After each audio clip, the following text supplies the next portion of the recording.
Hello everyone, welcome to IAS by Heart. Today we are going to do the next important act, which is Pitt's India Act of 1784. So firstly, the background of this act is important. As we have seen the Regulation Act of 1773, it has established the Supreme Court of Calcutta, but it failed to define the proper duties between the Governor General of Bengal and also the Supreme Court. Can the Supreme Court punish the Governor General?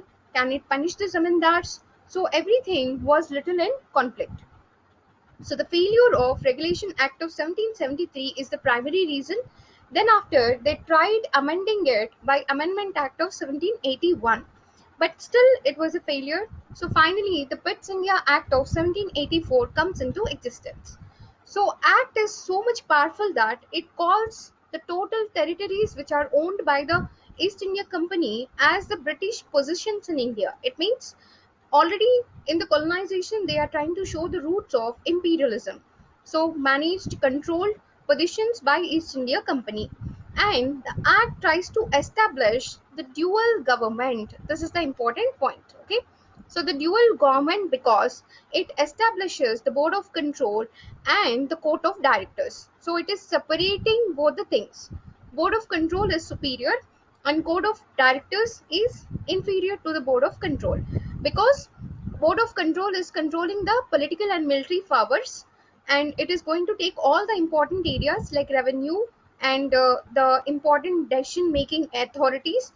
All these things are under the board of control. And now the court of directors is limited to commercial powers like the trade or the profit oriented activities. So the important point here is the British government has entered into the play. So they are controlling the East India Company.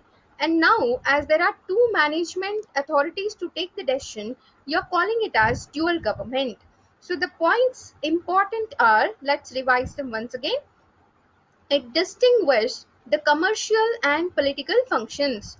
The court of directors had to do with commercial functions. Then the board of directors or the board of control had to do with the political or the military affairs. So double government. Then it was time had the authority to call Indian territories as British possessions. So these points you remember, it will be more than enough for the clarity for any examination. Okay, keep following IAS by heart for the rest of the historical background acts. Thank you.